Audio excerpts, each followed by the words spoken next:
You got plenty of money, don't need that to keep racing. Is it worth the risk to keep on going? Sure, to win. I mean, that's what we've always done. The money's never been a factor. We raced when we didn't have any.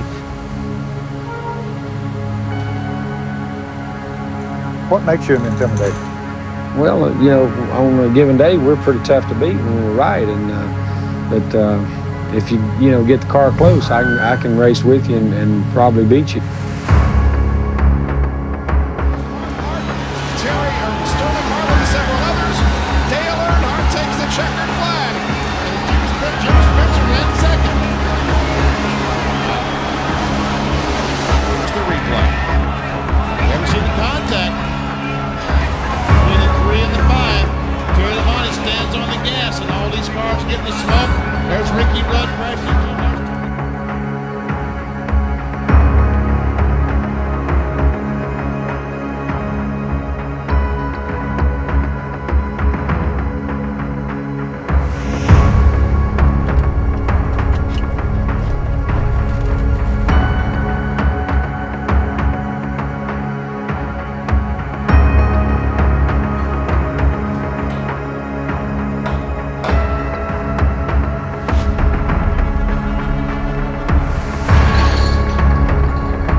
I just love the racing. I don't claim to be the best. I like to win, and we've really been fortunate. We've accomplished a lot in racing, and there's a lot of guys out there on a given day who whoop your butt. So you got to work hard at it every day. I don't know that we're the best.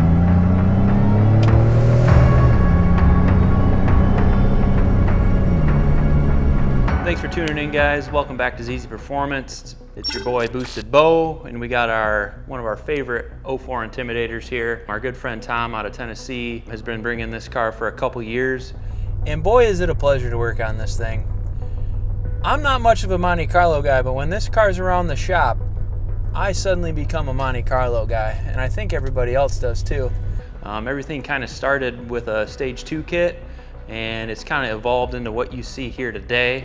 Tom has put a lot of miles on the car over the years and owned it a long time, and he ran that Stage 2 kit till about 200,000 miles where he had an issue with a rod bearing, and that's where we finally met Tom in person, and he brought it up here to us for our ZZPerformance 3800 short block. We did a standard rebuild with some good upgrades, JE 9.9-to-1 piston, L32 rod, XP cam, 136 pound springs, lightweight retainers, 165 rockers.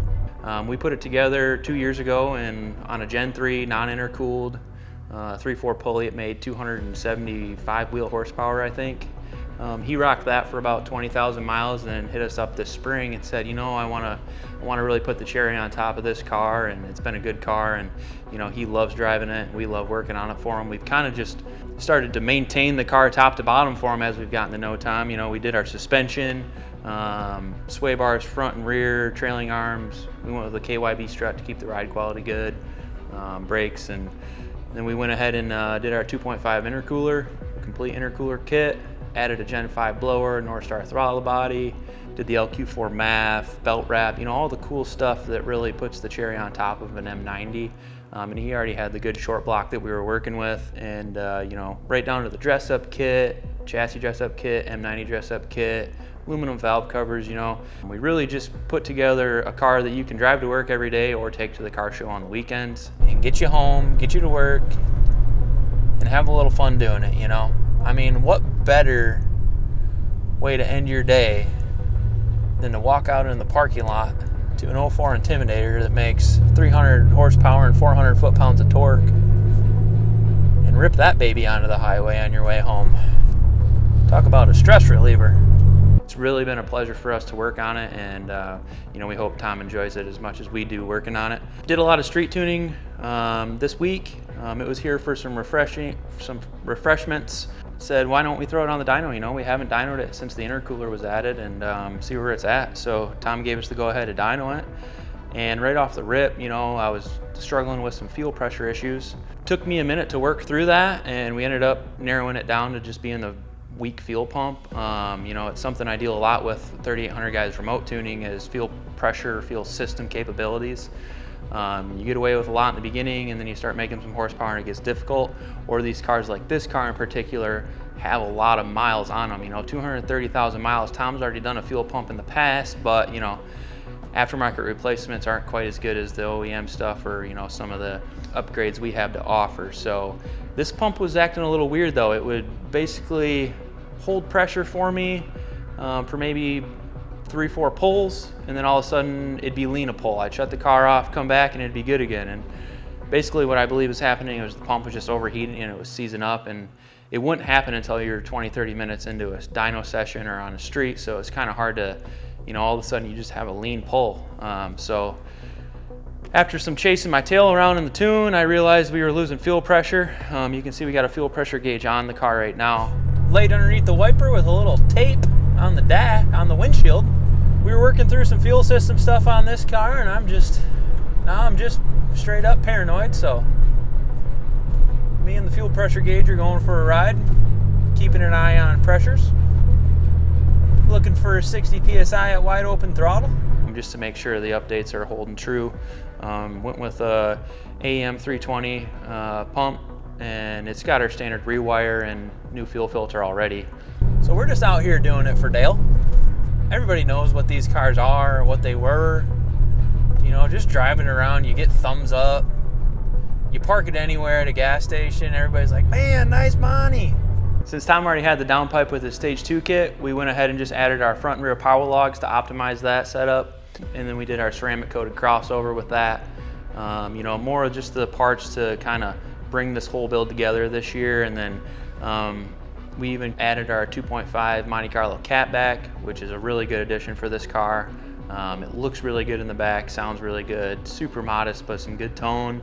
And then, you know, we got full billet dog bones, full poly mounts, all that good stuff. And it makes for a really enjoyable car. The power band's really good, and it just navigates the road well. It's still on a 292 gear. Tom went ahead and did what I recommend to all of you guys and just did a standard rebuild on the transmission right before he brought it here for the engine build. That is just a local shop to him in Tennessee, did the transmission, and it seems to be working great. Now we've got 32,000 miles, I think, on that transmission roughly. And you know, that's kind of where we'll probably go next with the car, depending on, you know, how it performs. But you know, we'll plan on working out a transmission with Tom in the future, maybe put a 329 gear in it, get a converter in it, and make it a little more peppy with the power level we're working with. Obviously we could see some really good gains on this setup with E85, but just due to how much Tom drives the car, it's a straight pump gas car. You know, it's got all the factory evap, EGR, all that good stuff. It's very OEM Plus. That's kind of been the goal of this build, is OEM Plus. You know, how would Dale have built a Monte Carlo? And I think we've achieved our goal to a T on that. We ended up right around 310 horsepower, 400 foot-pounds of torque, 3.0 pulley, pump gas, pretty conservative timing.